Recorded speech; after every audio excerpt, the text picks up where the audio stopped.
employees. We're recording. All right. Welcome to the May meeting of the Clintonville Area Commission. We do have a quorum.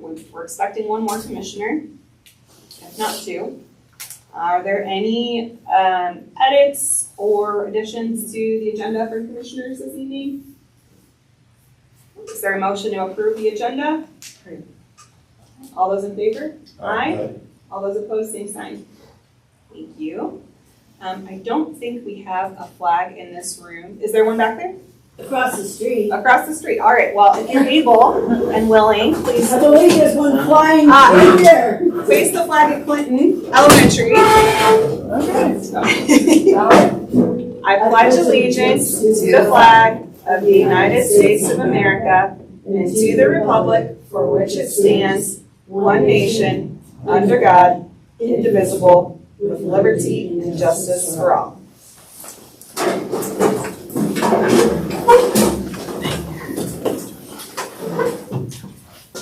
Thank you everyone for coming over to Clinton Heights Lutheran tonight. Thank you to the church for hosting us. They often host our zoning meetings for those who are frequent flyers there, but we are not usually in this space. The commissioners decided to meet here this month in an expression of solidarity with the employees of the library system, which are currently working on unionizing. So that's why we're here this month, and we'll do our best to update on location for next month as early as we can.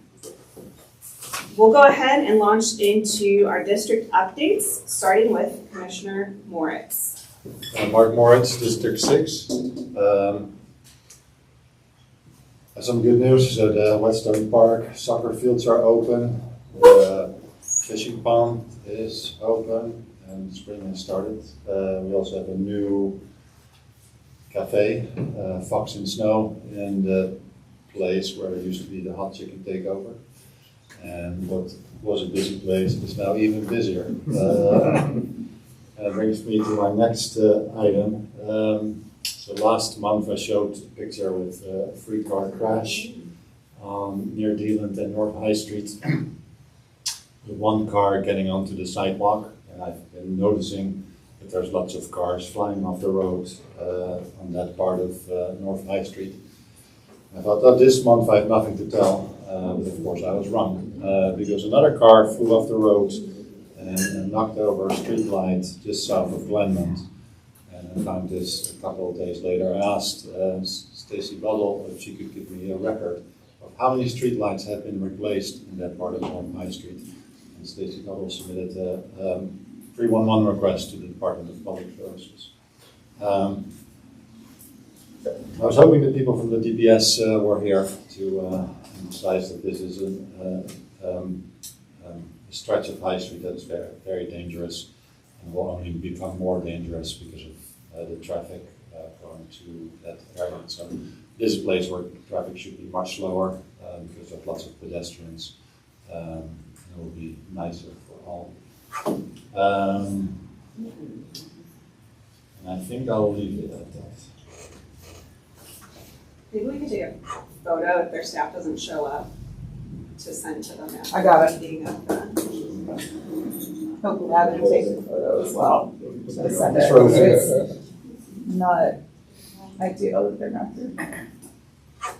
Commissioner Sasser. Yes, Angela Sasser, District 4. I'm going to be talking about the food dumping at Webster Park later on the agenda. A couple other items that popped among neighbors this past month.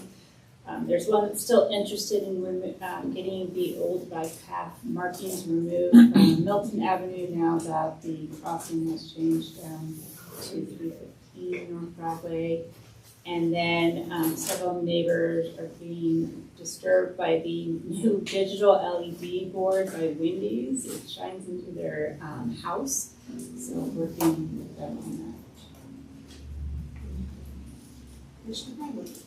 Josh Harvey, District 8, nothing to report. Commissioner Law. Hi, Paul Lauder, District 1. A lot going on. Took part in the South Clintonville Block Watch High Street cleanup. We picked up a lot of garbage. Indianola repaving is now underway, so everyone's probably happy about that. Glen Echo bird mural painting cleanup is May 17th from 10 to noon. That's sponsored by the University Area Commission, but it's right next to District 1, so I'll take part in that as well. Indianola Informals having their carnival Friday, so that's always a big event in our neighborhood. We lost some trees on our street due to forestry and DPS responding to ADA access requirements. There's a balance between keeping shade trees and providing ADA access, and both are important. And I think there needs to be a better solution other than cutting down trees. Also learned that Columbia Gas is monitoring our street trees on 2 Main for the next 5 years due to the pipeline work, just to ensure their health. And they're also replanting some trees on our street already. So that's it. Thank you. Commissioner Platt. Couple updates. So, a number of constituents reached out about issues. I think the one that's probably most relevant is 347 on Clinton Heights up here. It was abandoned for about 10 years. One of the large rental company owners for campus purchased the house, and it now has his groundskeeper living there. They have a series of, they're basically running a business out of the property. They redid the whole house without any of the permits that were required. There's been a number of issues there, and according to the neighbor who reached out about it, they've made multiple requests of the city, and nothing's being resolved. So afterwards, we'd love to just chat about how we can make sure that that street's issues are resolved. I'm sure some folks also heard about the accident on Cook Road. So it sounds like that those conversations are ongoing. Another resident was requiring around variances for their garage. Those are the big things there. Also met with the Cup of Joe and staff employees. I've been working with them to unionize for the last couple of months. Unfortunately, the CEO who had called me and promised not to union bust has now hired a union busting firm, holding captive audience meetings. So not asking people not to go there because those folks are tipped workers, but it's very disappointing and something that will probably be brought up in a more official presentation at a future time. Super excited about Fox in the Snow, A, because their food is delicious, and they, unlike Cup of Joe and Stops, just recognize their union. Been in conversations with Liz Reed with the Southwest Area Commission concerning the theft of a public park in our poorest neighborhood that was designated to assist with children with disabilities. And instead are going to hand that to a billionaire along with a $50,000 check or $50 million check, who has donated extensively to our city council. Also participated in the hearings on Monday, in which a number of area commissioners from across the city spoke in opposition to attempts by city council to limit our ability to have actual voices at the neighborhood level. So I was super excited to see that. Also spoke at the Livingston Area Commission, and that commission unanimously endorsed the Our City, Our Say campaign to reform our city council and to make sure that we have competitive elections that are not just owned by big moneyed interests. And I think that's the big thing. So I'm done. Thank you. Commissioner Arnold? Hi, Commissioner Arnold from District Number 2. So typically it's just I live on Milton and West North Broadway, so the construction, speeding, just been asking people to contact 311 and report through that avenue as best they can. So that was exciting. Brittany Bolton, District 5, Central Clintonville. I did get an email from a constituent on Cook Road, Mr. Nick Orbes, I believe. Is he here by chance? I think he had another engagement, so I'll just share. He shared some photos, I think probably with multiple commissioners of the accidents happening on Cook Road last week, and he documented over the last 6 months. I won't read the whole message, but 5 accidents, including a fatality and a fire. as well as 5 additional instances of unsafe driving. These have all been 311. He's been really active in getting his neighbors to submit over 311 as well. So this is an extremely detailed accounting of every incident that was also sent to our city council members. And this just continues to be, in my book, the top issue. And we'll be meeting on Saturday morning with the Rotary Club again to continue talking about a neighborhood response beyond the area commission, to do what we can to slow down. People are literally dying in this. I don't know what could be more important than fixing this right now. So I'm appreciative of Chair Miller being here from Planning and Development Committee, putting a lot of work into that issue. Aside from that, some very not exciting like back office area commission work around website maintenance, and a big shout out to Chair Hardwick for all of his work on trying to help us. He'll share a little bit more, but just streamline and modernize some of our online presences. I apologize, the website is currently down today. I'm gonna work on that over the weekend. We had a former contractor that had a security patch built into it that I need to somehow update, and this is not my forte, so just putting the call out. If you know somebody who wants to volunteer and has some great WordPress experience, I welcome them with open arms. But now that we're through some busy work season and travel, I'm also going to be working with Mandy Minnick, who we approved a budget for, to do some website cleanup as well. I'm really excited that hopefully this summer we can have a very easy to navigate organized website. So thank you for putting up with this slow process. That's it for me. Yes, sir. Is the Rotary meeting in the CRC? It's in the CRC annex, so right next door to the main CRC office.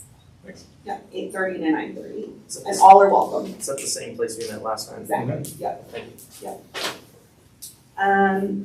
We're going to move on to our April meeting minutes. Commissioner Wertz.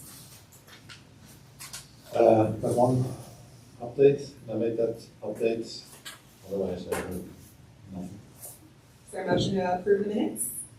So, All those in favor? Aye. And I will abstain because I was absent for a work obligation in April. We're going to defer our treasurer's report. Commissioner Miller is in excused absence tonight, unless Ms. Biddles or anything you wanted to share on our account updates. I know I think we're up to speed. We've shared out at every meeting, and Yes, you're up to it's been- speed. The fiscal year was over on April 30th, so it resets now. I encourage you to spend it throughout the year, not so much in April. So as far as I know, you guys are all good. Okay, at this point, I would love to invite Chair Hardwick, has very graciously offered to do an update on some of the cleanup he's done around our domain names. Yes, as you know, back in it was January or December, I saw that Clintonville.ac was available and bought it, and then was able to get reimbursed for the first year. The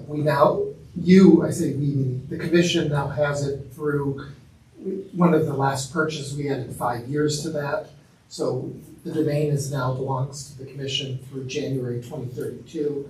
We have 14 email accounts through April of next year.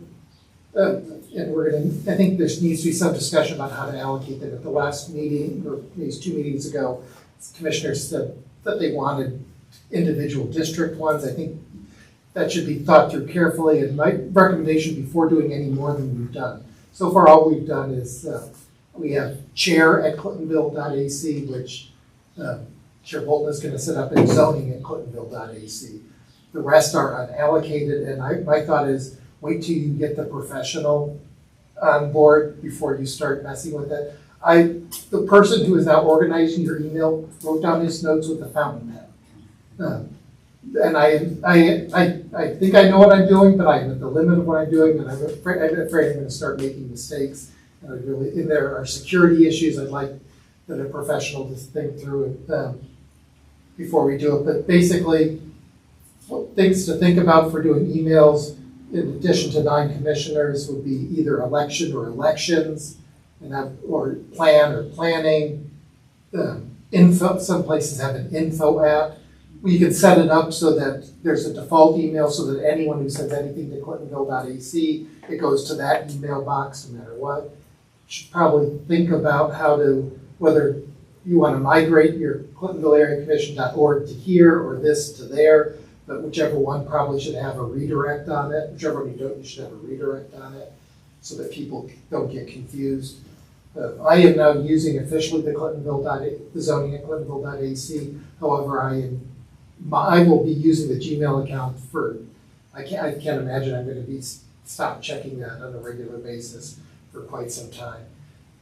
You have to set up your email. Once you get email accounts, I can send instructions from Namecheap on how to do that.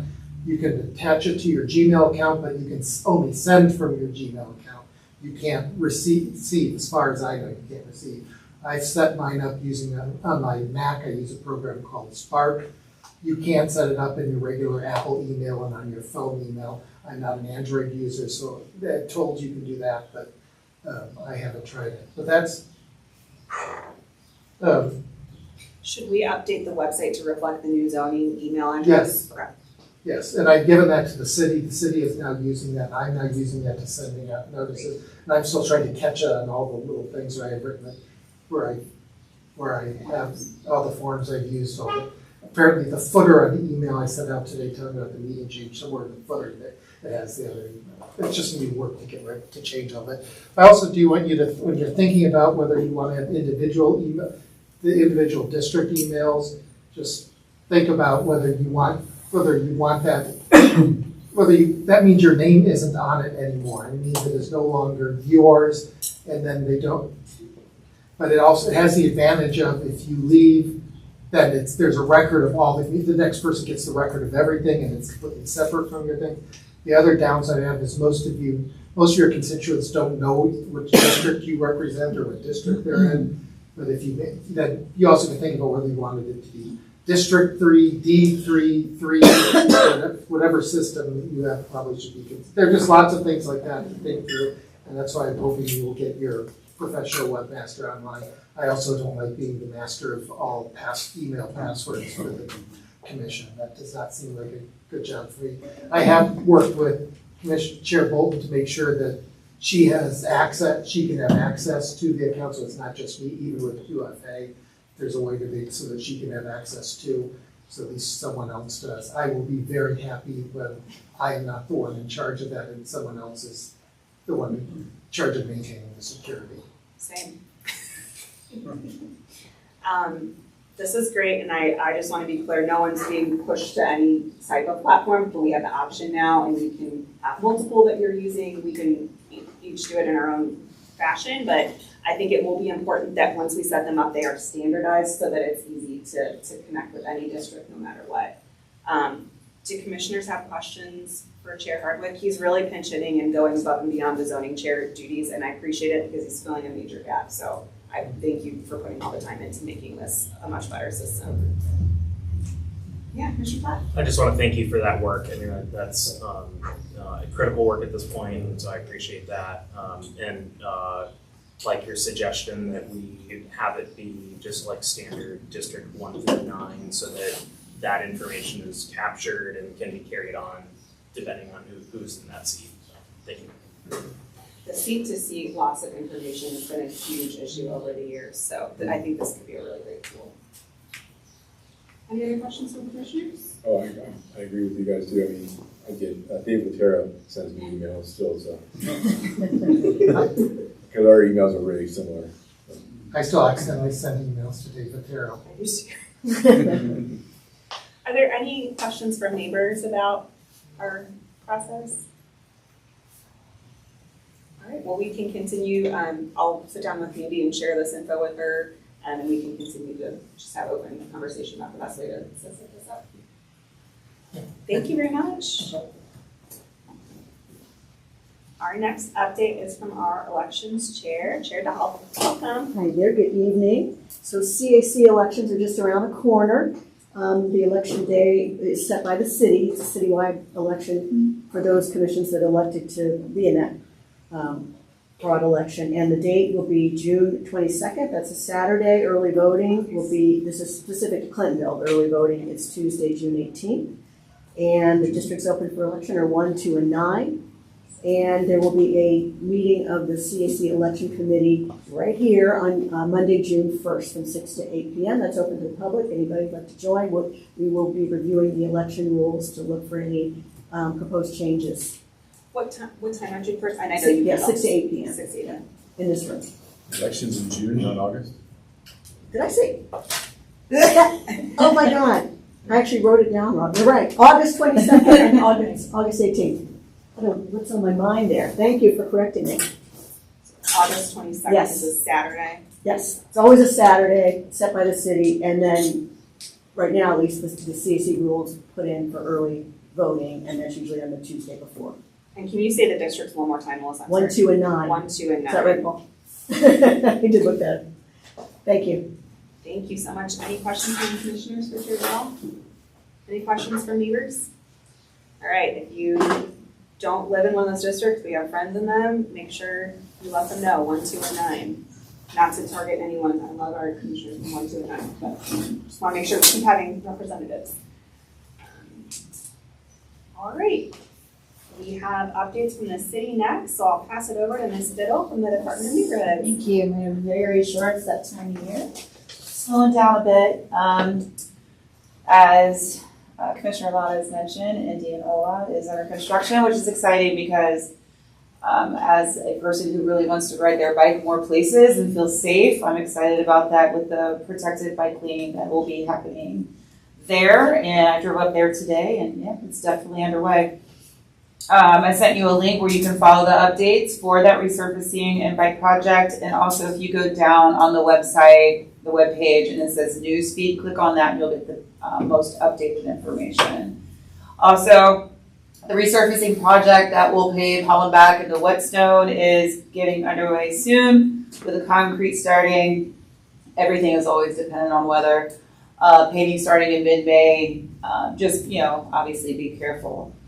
Let's see, next AC training is the social media/media training on Thursday, 20th of this month at 6 p.m. at the Department of Neighborhoods office at 1410 Cleveland. I'm sure an invite and RSVP will be coming out here in a couple weeks. We have changed the best practices conference, and we're making it more towards a shorter venue. It's going to be doors open at 9, program starts at 10, and it goes to 12. It's going to be at the Champions Golf Course. I forgot to write this down. I'll send that back out. But anyway, it's September 19th.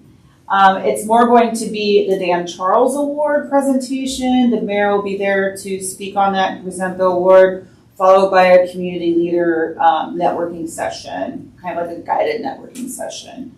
Brunch will be served, and with a keynote speaker that we are still trying to nail down. So just kind of save the date on that. Saturday, September 19th, 10 to 12, doors open at 9, and more information to follow. Can I ask a quick question on that? In the past, there's been tabling at that event. Do you know whether there will be this time around? That's a question, I don't because the green team had been hoping that they could table if there is an opportunity. We haven't had that discussion, but let me find that out. Yeah, our next meeting about that is not next week, but the week after. Awesome. So I'll have that update to you soon. Yeah. I can go ahead and speak to the Glen Echo project because I'm also heavily involved in that. If you're not aware, the Glen Echo tunnel has a bird mural that has been heavily vandalized, and the city of Columbus really needs to take that down. So, in efforts with the community, Friends of the Ravine, University Area Commission, some city departments, including myself, are doing a community event, and it is from 10 to noon on Sunday, March 17th, and we're going to be painting over the mural. It's going to be fun. We're going to get our hands dirty and we're going to paint, and it's going to be great because it needs cover. However, they are going to plan some community engagement. Like, what else do you want to see here? Do you want another mural? Because here's the thing you need to think about is that is a tunnel that you can't drive to. It is very secluded. It is not lit. And it is heavily tagged, and it's tagged all the time. So do we want another mural there? And if so, okay, that's great. Let's go ahead and get it commissioned by the Columbus Arts Council. Let's figure out a maintenance plan. So we're going to get community input on that. And I know that borders your district. So if you want to come out and have fun and paint, and we're also partnering with Flow to do a community cleanup right there at the ravine, please do come out on Sunday, May 17th. I will be there, gloves and tarps on, because I just painted my cottage and it wasn't pretty. So please come out. We'll have refreshments, and definitely would love your community engagement. Let's see what else. I heard you about 347 Clinton Heights. Yes. Okay, I can easily look into the 311 reports that have already been submitted. Okay, thank you. But I'm just going, this is a blanket statement. I am never at work on Fridays after this meeting. I have 3 night meetings in the first week of the month, and then I get to flex my time, so I'll do it on Monday. And then I may follow up with maybe a little bit more detail, maybe about your neighbor's name, or if I can't find anything, and maybe what she's experienced. And They sent me a report after we met today, so I'll submit all of that to you. totally just forward that to me in my email. I can definitely follow up with that on Monday. No worries. Perfect. I appreciate you get to flex that time. That's important to appreciate. It's wonderful. I'm going to do more painting. But any questions? I am here to answer as much as I can. The bird mural was untagged for a number of years, and then it just kind of started again. And then once the first one's on there, then so a piece of art does kind of stay untagged for a while. Here's the issue, if I may take up a little bit more time. Here's the issue what happened with that Lewisburg bird mural. It was approved by the Greater Columbus Arts Council. They did not follow through with a permit and an MOU on how that was going to be maintained. So it basically was put up without city approval. And as part of the MOU with the next step, they're going to have to tell us how it's going to be maintained, because anti-graffiti paint, that was not used. So you're right that it was, and I didn't know that this is the second version of the bird mural. I didn't know there was one before that. I had no idea.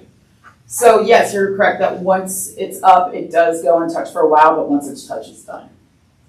And without the MOU of who's going to maintain it, and the city's not going to maintain it, it's just going to look how it is now. Even more secluded is the Calumet Bridge and the graffiti that's on the bridge piers underneath that. So. Where's that at? Calumet, just Calumet. Okay, yeah, sorry. just west of right by Dominion Middle School. And is that city? Hmm? Maintained by city? And it's vandalized right now? I think so. Looks like an on Monday project. Thank you. That's kind of difficult to get down. There was a chain link fence put up for a while just to keep unhoused people from camping down there, and but I don't think that's really working. You said by Dominion? Yeah, between Dominion and the Calumet Christian School. I didn't know that was there. Thank you. It crosses Glen Echo Ravine. I don't go that far. Oh. I stopped at Yeah, it's hard to walk to that one. Yeah. All right, I'll check that out for sure. That sounds like a Monday project. Thank you. Anything else? Any questions from neighbors? All right, thank you. You're welcome. Thank you. I know that Suzanne Chow is coming a little bit later. She's juggling a couple community meetings, so I'm going to defer the city council update to later. She has a PowerPoint presentation to share on, I think it's the North Broadway 315. Give me 1 second. Oh, no, it's on Deer. It's on Deer. The other hot topic. Okay. Is there anyone else from the city or any other departments? You want me to talk about the I would High love Street for you to stuff? talk about the High Street stuff. Yeah. Yeah. Welcome, Chair Miller. Yeah, after our Rotary meeting, I reached out to DPS about the speed study that was mentioned by the city council representative that was there. Because we hadn't heard about that, I wanted just to follow up on it. Did get a response. Basically, the speed study was not approved by ODOT to lower the speed limit down to 25 or anything below 35, which is what I expected. So that really They also mentioned there would be potentially, they're looking at some improvements at intersections specifically, because that's where most of the crashes have been happening. They didn't specify which intersections or what those improvements would look like, so we still need to follow up to see if they can give us that information. The other route to get to 25, I know that's something that keeps coming up on High Street. Really the only route would be a city council, ordinance or basically resolution to designate any section of High Street in Clintonville a business district. Because currently ODOT requires that designation to basically change the designation of the roadway. Because right now legally the limit is 35. The minimum they can post it at is 35. So there's a whole process there that requires coordination with ODOT that, be happy to, help kind of guide us there. As far as you mentioned Cook Road, I'll definitely pull some crash data for that, just to verify that, what you mentioned and see if what we can think about. Right now, the Plan and Development Committee, starting to work on our capital projects. So that'll be something that I will bring back to them and encourage everyone to start to look at and think about. So, yeah. Can you share when the next P&D meeting is for folks who want frequent flyers? Yes, I can. So, next B&D is the 26th. And it's here. Yep, right here. Great. Any questions for, yeah, Commissioner Wynn? When did they tell you that they sent that report to ODOT? That would have been the email they gave me, I think was it April, early April, but they didn't specify when they submitted the study to ODOT. Because I've contacted ODOT and they said they've never received it. They never received it at central office or District 6 where it's supposed to go. Interesting. So I would like to know what the chain of evidence there is. I would too. I did not contact ODOT, so I did not hear that. Because they are required, ODOT is required, I think, within 60 days to respond to any speed studies that cities submit. So they would have had to, if they told us they did the speed study, I think in the fall, they would have, had to have responded by then. This person I talked to is well connected in ODOT.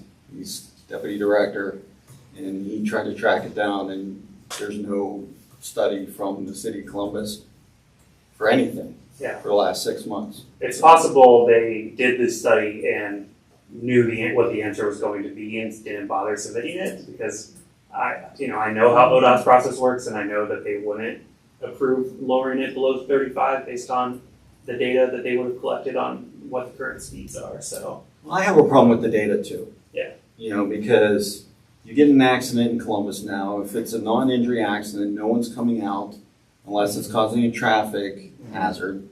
And then, as we know, when you do the report as a citizen, it's not getting uploaded to ODOT's, system or EPS's system, Department of Public Safety system or ODOT system, and then the city will turn around and tell you, well, we searched and there's only one accident there. Yeah. Well, that's not true. Yeah. We know that there's been more than one accident in an intersection and things like that. It's just, the data's flawed. Incomplete data. So, that's my frustration with, the city and their, well, there's only one accident there or whatever. So. Yeah, that's part of why we came up with a survey after the Rotary meeting. We were asked to put together a survey, the P&D committee. We could talk about that more at this week's Rotary meeting, but it's basically to get that input from people, especially that are on High Street that either own a business or visit High Street or live on High Street to see what are your personal experiences with safety on High Street. Have you had near misses? Have you witnessed crashes and things like that? Because you're right, there's not everything is captured in the crash reports and in the data. So we want to get that as well. This was not reported. I did not find it. Yeah. It may still show up, but in my experience, it probably doesn't show up. Yeah, generally, especially if it's property damage and maybe only one car involved in there, so there's no insurance, change hands, and they don't need to get the police officer involved, it's very easy for it not to be, there not to be a crash report. And, you know, even in cases where, you know, maybe a pedestrian is dead, if they're not seriously injured, sometimes even if a cop does show up, they'll just be like, all right, you guys are good, let's just keep it moving. We've seen that as well. So we still pull the data because that's what we have to go off of. And it's what the city, it's still the language that they speak, you know, so like, we can still provide that data and get a lot of insights about it to hopefully figure out the reason for some of these crashes. But, you know, it's certainly not, you know, perfect. It's definitely very flawed. A million years ago, you had to respond to an accident and someone had to get a ticket. It used to be the policy. Like I said, just one comment on that. I mean, and I've heard this from a number of different situations. I mean, our police force is under-resourced. We need more folks, and part of the issue is for things that occur in our community, there literally isn't the people to respond to it. And so just flagging that as something that I've heard from a number of constituents of the neighborhood. And I just had a clarifying question. If we were to pursue trying to push city council to make it a business district, is there other implications for moving to a business district? I don't really know what else that could result in outside of the traffic. So my understanding, and I can't claim to be an expert on this, but the law basically sets out, the Ohio Revised Code sets out speed limits based on, you know, the type of road that it is. And so, you know, ours is a regional thoroughfare. I've got the exact language for High Street. And so it's 35 minimum, right? You can't drop the speed below that unless either an ODOT speed study says you can drop it below that, or you just change the designation to a street in a business district. And then the legal limit for that is 25. So it's basically a way to not have to prove in a speed study that you need to lower the speed limit, which is incredibly hard to do. And so the business district designation, at least my understanding, is just an ODOT, you know, definition basically. And how that's decided, what is a business district and what isn't, is not very clear to me. And so what has happened in the past is, like for downtown, when they changed the speed limit to 25 throughout downtown, they basically told ODOT, this is everything downtown, this is a business district. So all these streets fall under that category, so we can make it 25 and we don't need a speed study to do so. So that would be basically the route, and that's why I'm saying city council, because that's how it's been done. Thank you. There's an interesting case study in Maumee, Ohio, where they lowered the speed limit. I think I learned about it through Strong Towns. And they went to 25 at the state route. I don't know what the speed limit was before. It couldn't be more than 35 for the town, but it could have been 45. I don't know. But anyway, they've had a lot of success in that. And it also included a redesign of the street, narrowing the lanes, all that kind of stuff. You know, so it's an interesting study if everyone wants to look at it. Yeah. Well, not study, it was implemented. Yeah. So, Case study. project, maybe. Any other questions for Chair Miller from commissioners? Yeah, Chair Hardwick. One thing I'd ask you to do is listen to the language he used compared it to what you used. He talked about crashes. Every one of you talked about accidents. That's an important distinction, because when people hear accidents, that means it wasn't negligence, it wasn't recklessness, there wasn't anything anyone could have done to stop it. And that's what I call it part of the automotive exonerative tense issue. So that's something to think about when you use language. Language matters because words have implications. It's a hard habit to break. What's that? It's a hard habit It's to a hard break. habit. So on my bookstore right here on High Street, I have 24/7 security surveillance outside the store, so I see what happens on High Street. I see crashes. I'm legally allowed to do that because I own the building. And there's a lot of businesses actually on High Street who would support a business and also have security cameras. So when something happens, we all share amongst us. You know, when someone's place gets vandalized, we're able to track business to business. And so we could realistically track all of these crashes from our cameras and put something together, or There's a lot that happen right on like Como and Longview. I see them all the time. And Josh at Tiger Tree and I have called the city numerous times about putting a crosswalk there, just because it's so dangerous. We watch people just walking across. So that could be something, Yeah. if you want to coordinate with local businesses that have security cameras, I could help. And we could actually get footage of this stuff as a way to, and even I was thinking, I don't know, on Cook Road, like I know a few people that live on Cook Road. We could put cameras up and actually film what's going on, and that's something the city couldn't dispute. Thank you so much. And are you Clintonville books? Yes. Is that right? Amazing. And just for the minutes and for follow-up, because we would love to follow up and Cool. would love your help connecting with some other business owners in the community as well. Yeah, we're all, I mean, all the way up and down High Street in Clintonville, we're all connected. Excellent. We would love to Yeah. follow up with you. Thank you. Cool. What was your name? Grant. Grant. It's Yeah. nice to meet you. Thank you. Thanks for coming Yeah. in. Wonderful. Any other? Yeah, Ms. Simbro. Very carefully. I just Googled, I like to Google easy things like ODOT definition of, and its frontage usage, at least half of the building frontage must be utilized for commercial or business purposes. Okay? The character of this territory is typically marked by traffic control devices such as speed limit signs indicating a dense developed area, and the speed limit typically is 25 miles an hour, and that is per ODOT. So that's 50%. 50%, it seems like to me that we meet the criteria. I don't disagree. Well, what steps we have to take to get in, towards city council? To make that designation. Could we sue the city? Just walked in. You can have a conversation. I just walked in. I'm happy to make a phone call happen. I mean, I would suggest the 25 mile per hour speed limit is part of a solution, but definitely not what I would focus on. Just because right now the speed limit is 35, and I'm sure when they did their speed study, they found people were going 40, 45 for most of it, right? And that's just because of the design of the street. So if we change it to 25, and they've experienced this in downtown, they have seen some reduction in speed, but they still are seeing people going over 25, even though they've changed the sign, right? So, I still think it's part of the Slow Down Clintonville or some of these other discussions that we're having to think about other solutions as well.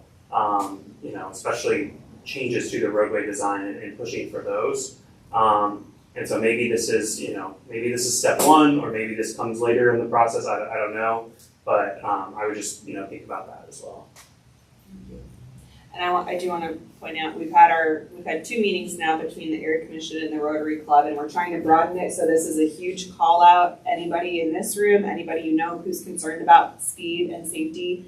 Our next meeting is this Saturday at 8:30 a.m. at the Clintonville Resource Center at the Annex next door. And Ms. Michow did come last time. So we are having these meetings regularly so that we can have a deeper dive conversation. And it sounds like we'll have survey questions to talk about this month. But it's open to the public. All are welcome. And the more minds we have, the better. So thank you for leading on this initiative.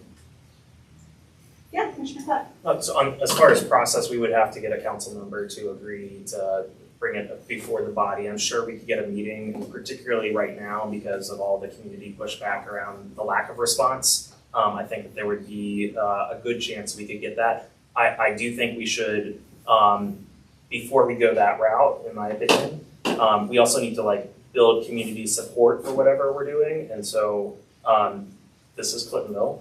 I have lots of opinions. And so I want to make sure that we have the backing of the broader public, which I hope is, and it sounds like that's already been kind of within the discussion that's occurred, but so just maybe down the road, if that's in fact the route that we'd end up going. Did I see another hand?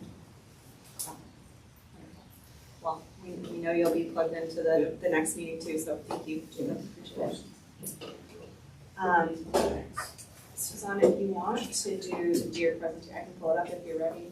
I know you just- Yeah. Did you have other updates you wanted to cover first from city council? I only have one update. I'm sure you guys have already been aware, it was on the agenda probably a couple months ago, but council has shifted the time frame of our recess. So typically we go on recess throughout August, but this year we're trying something new. We'll mostly be on recess throughout the month of July. In particular, our last council meeting will be on Monday, June 29th, and we will be coming back for our first one in the fall on August 29th. So between all those Mondays in between, we won't have a council or a zoning meeting. Of course, if you guys are still meeting during those times, I know a lot of commissions and civics and other neighborhood bodies try to align their meetings with council meetings. I don't know if that's what you guys do. It's not a requirement, but again, we're still working. We're just not having those meetings. So if you need to get in touch with our office, you still will be able to. But if there is like a zoning on hand or something that's supposed to go to council and presented at a meeting, you would just wait until probably that August 29th and most likely September for it to be on the agenda. Yes. When was that changed?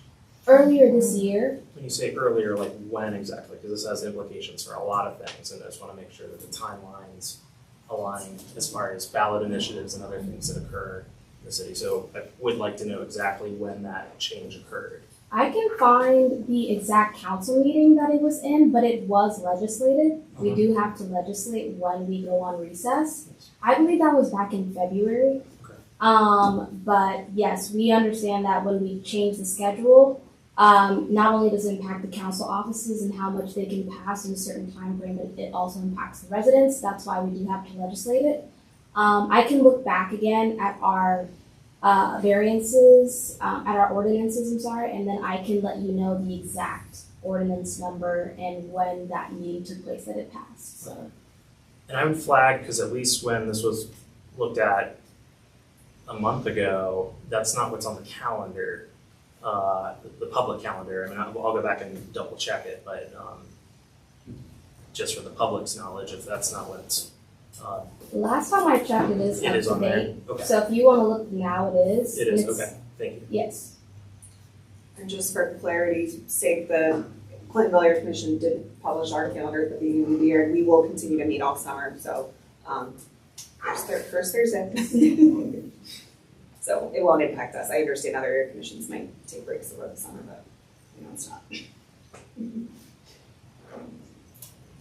Would you like to move on to Deer? Yes. So I'm not going to go through the entirety of the presentation. We'll probably just go through for my own memory refresher, and also it's more detailed. Does anybody want to move? I have this up. I don't know if any commissioners want to move like this way or. I just don't want the public to be awkward setup. No, not at all. But yes, just to start with some background, we all know that there is an issue with deer here. And this is not the first community meeting that Councilmember Day Ockauer has hosted in the neighborhood. She hosted this past Tuesday at the Whetstone Library. And this is essentially a follow-up to let residents know what her office has concluded and what next steps will be. So if you want to go ahead to the next slide. This is the process. So once again, back in fall of 2024, this was around the time that I arrived. That was one of the first complaints that I got. And I went back to my office and I was like, I didn't know that this was a thing, but it's a thing and we got to do something about it. And her office was able to start working on it. We started working with OSCU and ODNR by spring of 2025. We honestly started getting in touch with them back in the fall of 24, but we weren't able to solidify our working relationship until that early spring because their capstone schedule and all the things. By summer of 2025, we published the survey that we took, and then by fall of 2025, the OSU students worked with ODNR to analyze those results. The results were published in February, and then we hosted the first community conversation, which had, I believe, over 100 attendees. And then between that time, the council office and other offices just deliberated on, what was recommended by the students based off of the data. So that was the timeline. Just as a refresher, we can go to the next slide. And one of the major items that will be coming from council is a no-feed ordinance. This is the exact language that is going to be proposed. This will also be fast-tracked, so we will definitely plan to present this, and it will most likely pass before we go on recess. Of course, it doesn't go into effect until 30 days after it passes. But essentially, we identify what deer means, we identify what feed means, and they were very careful in crafting it so that bird feeders and other items weren't banned, because we know that those can kind of get lost in the sauce. And the key thing to this no feed ordinance is intentional. Some people may not be intentionally feeding deer. They just happen to be growing their favorite foods. And that is their prerogative, right? But we do know that there are residents that know exactly what they're doing and didn't care. But now they will, because they'll get fined. So essentially, if you break this no feed ordinance, it is a minor misdemeanor. And that, I think if you want to go to the next slide. So the impact of the no feed ordinance, what it does, it provides, again, that clear standard for safety, risk factors. It tackles congregation and behavior patterns. It also will identify the feeding hotspots. So if people are getting reported, we'll know, like, okay, we probably have a lot of deer congregating around this area. And then it's also education-based too. Like, as people maybe might get reported, they are learning about why what they're doing is not helpful to the entire ecosystem of the neighborhood. What it doesn't do is reduce the deer population. We know that. We know that that doesn't fix the problem. It also doesn't ban bird and squirrel feeders. It doesn't prohibit composting, and it doesn't punish with no warning. If we want to go to the next slide, so this is the part that Jacob spewed that's not on here. What it'll essentially look like, again, with the minor misdemeanor, it's a $150 fine maximum, and of course, it will be enforced by CPD. Actually, that is the route that the office decided to utilize. And what they will do, of course, is education-based first. So if they're coming to someone and it's your first offense, like, we don't want to punish someone because they didn't know that this is a new law. So it'll be education-based. But then if it's a repeat offense, then you're going to probably see more of those citations. Can I ask a question? Yeah. So will the police be the ones providing the education? Okay. So that was a question that came up, actually. They're not going to be the experts, but they will tell you, like, hey, this is a law now. You can't just feed deer intentionally. And if you see me again for the same reason, I can't speak for the officers, but they'll at least be able to tell them that extent of the law. As far as all the other deer education, you might just get that one officer who's really good at that, but it's not really their job to do the full education. It's more of you as the resident to look into it more after you've been warned. And then we do know that there were several other recommendations, right? However, that is not something that council necessarily oversees, nor has the capacity or the I don't want to say the power, but it's not our jurisdiction to oversee a program like this. A program like this should belong in a department. And that goes again into the administrative side of the body of government that we're in. Council, again, we can pass the legislation, so that's where the no feed ordinance, has its teeth. But if we want to do a culling program, that's going to have to come out of another organized body, because we just don't do programs like that. And to be able to do a program like that, they found that the city should have a wildlife manager, which we currently do not. They hope that this wildlife manager would be able to oversee the program, create it from scratch and all the things, and also be able to essentially take care of these issues and our city's response to them, to our residents. And then if you want to go on, so again, limitations, right? Because this is a proposal. Essentially, this is a proposal that's going to the mayor's office as to what his side of the administration can do about this because he oversees the departments. But we want residents to know that there are budget constraints, there are hiring freezes, the length of the program can vary, right? This is not something that's going to happen overnight. It does need consistent monitoring. That is why we want to have a wildlife manager. Entirely new positions and responsibilities, so we also have to figure out what that looks like. We got to figure out like what is everything under that wildlife manager's purview, because it probably just can't keep deer. The authority in delegating to departments, the high level of cooperation and buy-in, and the common resident concerns. So the council member essentially said, you know, as we present this to the mayor's office, there's so many other things that's being presented to them to consider. What will make this a lot helpful, what will be a lot helpful for the council members would be if residents were able to voice, you know, their desire to have this program move forward, to get, you know, a wildlife manager, and for this work to continue. Because council has essentially done everything that they're able to do, and at this point, you know, it's off to the other side of the administration.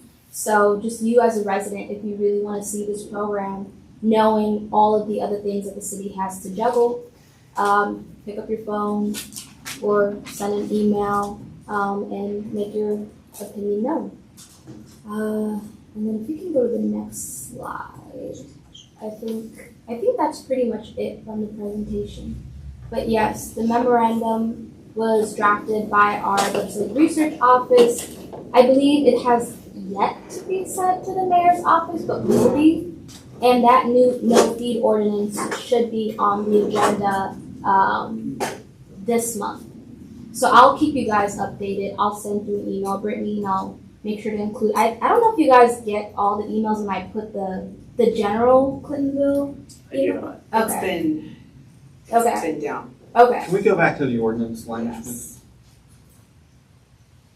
But yes, once I know those exact dates, I'll make sure to let you guys know. So if you want to be there or you want to tune in, you'll know when to be there. This is what you want. So what I see right off the bat under D3 is we are going to see a bunch of farms pop up in Clintonville. Mm-hmm. A farm, zoo, or other type of duly authorized animal sanctuary or educational institution. That definition needs to be tightened up because it's too loose. I mean, I can see that being abused right away. And my second point is there's nothing anywhere that says the legislative branch can't tell the executive branch what to do. Yes. So if they want to say, we want a wildlife officer, there becomes a wildlife officer. Now the mayor can veto that. He can try to veto that. But if the city council wants to make a decision to tell the mayor what to do, they can do that. There's nothing to stop them from doing that. So they need to, I don't want, you know what I'm saying, and do that.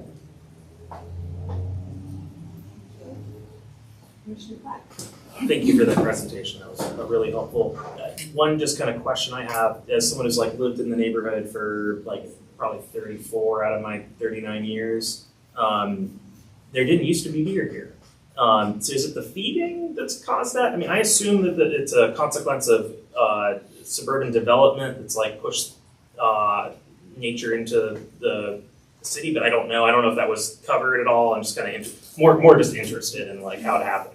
Yeah, that's probably more of an ODNR question. From what I remember from conversations, it's multiple different factors. I think feeding is one of them, but also more recently we've seen some residents who have said since the culling program, I believe in Worthington, started, they're also seeing another uptick. So Again, migratory patterns, and the abundance of food. This is a gardening community. I don't know how long it has been one, but I'm assuming as time grows and the community continues to embrace it, that will, as long as you have a buffet in your backyard, and they're finding it easier to live in this area than it is to live elsewhere, they will come here, and they have a lot of babies. So they are multiplying a lot. They have a lot of food sources. We also used to have natural predators like coyotes. We don't really have those anymore. I think there's like one, maybe two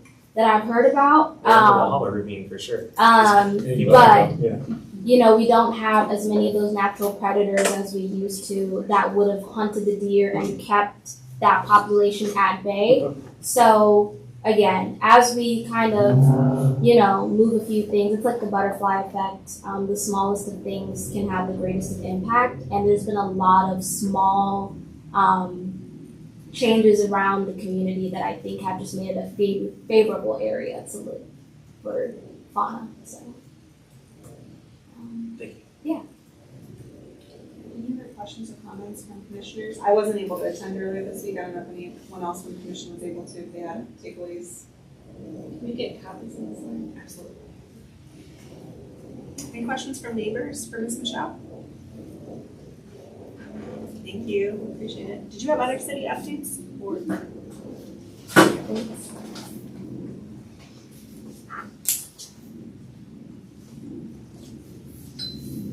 Commissioner Stomser is up next on the Webster Park food dumping update. Yes, so somewhat related.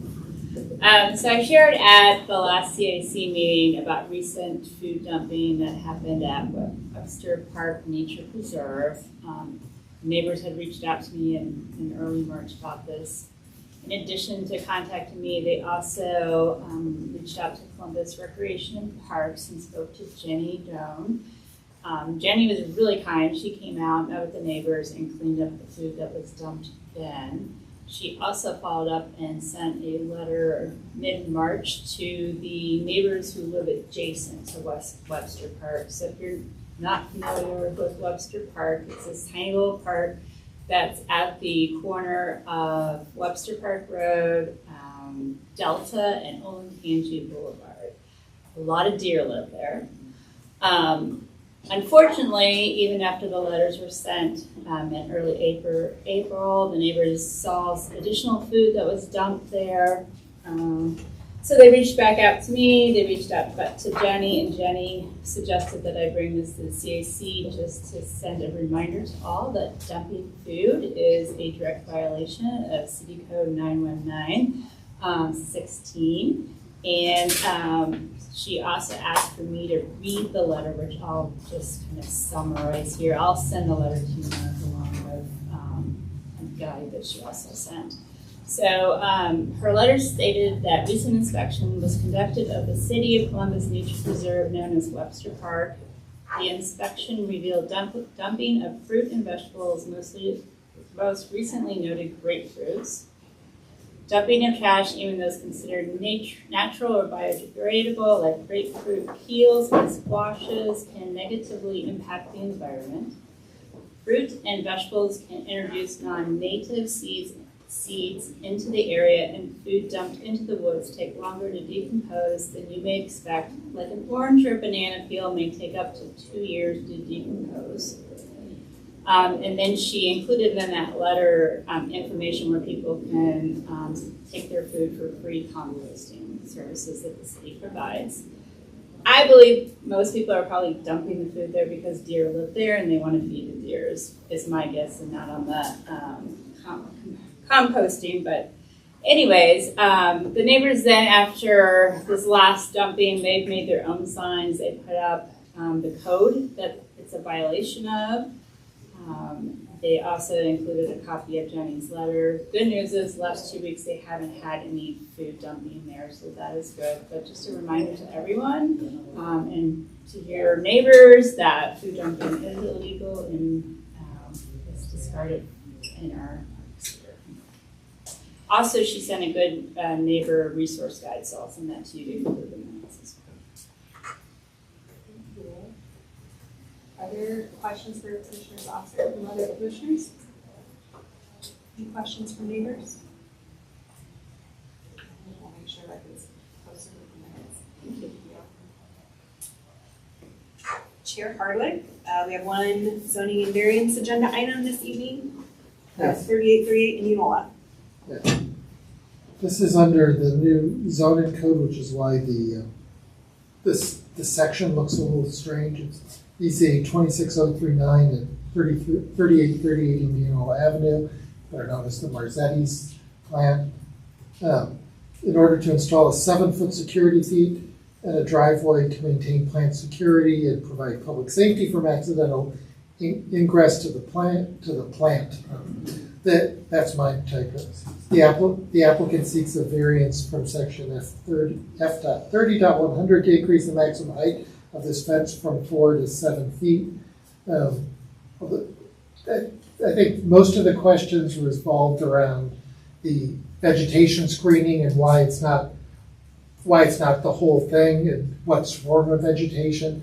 It sounds like, and they can speak for themselves, sounds like they've decided to use native plants or to propose to the city native plants. In the end, it's not their decision, it's the city that will ultimately provide the decision to what they'll accept. But we voted 8-0 in approval with the idea that this was going forward with the native plant proposal. It doesn't cover the entire front because the only reason that the city wants them to have native plants in some parts of it is because of screening for lights, of the headlights in the parking lot. They don't want to block off. It's also for security reasons. They don't want to block vision into the rest of the plant. That's why it's not the whole thing. We thought that this made sense, that having a 4-foot security fence seemed like a little, it's almost parody. To put up a 4-foot security fence, this was a darn good reason. We don't want people going into that plant. It's not good, you don't belong there, it's not good for anyone, not good for the plant, not good for the people going in. Marzetti's is a great neighbor. We haven't heard anything negative back from the neighborhood about this. The only questions were about native plants, and they've been accommodated to that. So that's why the recommendation was 8-0 to recommend approval of it. And I'll just note, this is my district and I haven't heard a single complaint from any neighbors. The only comment that I received was from Commissioner Miller from District 9, who said he was worried about the native plants. So very on theme with the committee comments. Is the applicant here this evening? Would you like to add anything? You're welcome to come up. And he did a pretty good job of summarizing it. He's been with us for a while. Yeah, basically, this is our first production plant that we built in Columbus, so that's why there's no fence there for just when the company built it. I think they broke ground like the late 60s on it. Just on this from back then to not put up a fence. We got a couple of incursions. We had one kind of major incursion kind of mid last year where somebody with a gun came on to the property. So that's kind of been the driving force for this. We currently employ 24/7 security on site, so we'll continue to have security around. We just kind of want to have a fence there to keep our people in, keep other people from coming in, and try our best to make it look and blend in with the rest of the neighborhood. Are there questions or comments from commissioners for Chair Hardwick or for the Marzetti Company? Yeah. I looked at I was at the meeting and I told my wife it's going to be a fence just like at the Giant Eagle. There's no fence at the Giant Eagle. So it's very inconspicuous. So I think it's a pretty good addition. I have one. Yeah. The code calls for a 75% opacity for headlight screening, I believe, which year-round, which means you have to have evergreen plants. And there's very few evergreen plants that are native in Ohio. There's just a couple that might do the job. Some get taller and you can't put them there because of the power lines that are there. So I'm not against the project, but it seems like the city needs to, like, if they want more native plantings, they have to be more open to a different opacity for headlight screening. Because the majority of shrubs in Central Ohio drop their leaves, right? So just a comment. Luckily we have an expert. Any questions from neighbors or comments for the the applicant? We'll go ahead and we'll do a voice vote. Commissioner Moritz, would you be open to putting on the standardized recommendation form that the area commission is encouraging of native plants to the extent that it's possible? Thank you. All right, Commissioner Weinman, Yes. Commissioner Moritz, Yes. Commissioner Saucer. Yes. Commissioner Hively. Yes. Commissioner Lotta. Yes. Commissioner Platt. Yes. Commissioner Arnold. Yes. And I too shall vote yes. Congratulations on your project. Thank you. Thank you. Anything else from zoning and variance this evening? Nope, that's it.